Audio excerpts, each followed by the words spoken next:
టాలీవుడ్లో మరి సెకండ్ కో హీరోయిన్ వస్తోంది, కానీ నంబర్ 1 స్థానంలో ఎవరుంటారో ఠక్కున చెప్పడం కష్టం. అయితే టాలీవుడ్లో నంబర్ 1 హీరోయిన్ ఎవరు అంటే సమాధానం చెప్పడానికి కొంచెం ట్రై చేయొచ్చు.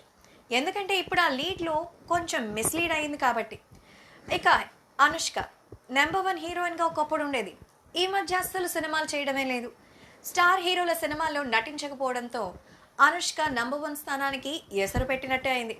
అయితే టాలీవుడ్ హీరోయిన్స్లో ఇప్పటికీ హైయెస్ట్ రెమ్యునరేషన్ తీసుకునేది మాత్రం మన దేవసేనే. అనుష్క తర్వాత సమంత నెంబర్ 1 హీరోయిన్గా కొనసాగింది, కానీ ప్రస్తుతం శామ్ స్టార్ హీరోల సినిమాకి అస్సలు రావట్లేదు. అనుష్కలాగే సమంత కూడా ఎక్కువగా ఈ మధ్య కాలంలో ఫీమేల్ ఓరియంటెడ్ సినిమాలనే సెలెక్ట్ చేసుకుంటోంది. ఆ తర్వాత ఎవరు హీరోయిన్ అంటే సమాధానం అయితే లేదు. ఇదే తమిళంలో తీసుకోండి, వెంటనే నయనతార పేరు చెప్పేస్తారు. లేడీ ఓరియంటెడ్ సినిమాలు కావచ్చు, స్టార్ హీరోల సినిమాలు కావచ్చు, రజనీకాంత్, విజయ్ సినిమాల్లో ప్రస్తుతం హీరోయిన్గా ఉంది. నయన్కి అస్సలు పోటీనే లేదు. తెలుగుకొస్తే కాజల్ అగర్వాల్, తమన్నా సీనియర్ హీరోస్ల లిస్ట్లో ఉన్నారు.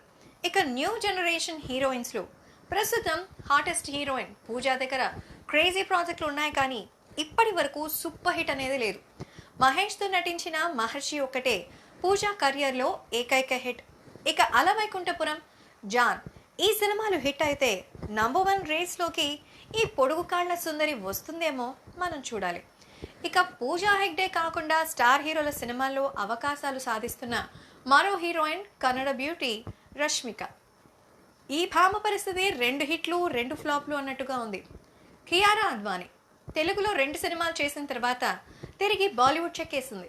కొత్త హీరోయిన్స్కి ఎవరికైనా అవకాశం ఉందా అంటే చాలామంది నటన విషయంలో ఓనమాలు కూడా తెలియవనే సంగతి ప్రేక్షకులకి తెలిసిపోతోంది. కొందరికేమో గ్లామర్ ఉంటే యాక్టింగ్ ఉండదు, మరికొందరికి యాక్టింగ్ స్కిల్స్ ఉంటాయి కానీ గ్లామర్ విషయంలో వీక్. కొందరికి 2 ఉన్నప్పటికీ అదేంటో క్రేజ్ మాత్రం రాదు. దీంతో చాలామంది హీరోయిన్లు అసలు ఈ నంబర్ 1 హీరోయిన్ లేస్లోనే ఉండటం లేదు. ఒక్క ముక్కలో చెప్తే హీరోయిన్ అంటే ఈ బ్యూటీరా, ఎవ్వరూ పోటీకి రాలేరు అనిపించే స్టార్ హీరోయిన్ టాలీవుడ్లో ప్రస్తుతం అయితే లేదు అనే మాట వాస్తవం. మరి ఈ రేసులోకి ఎవరైనా వస్తారంటారా?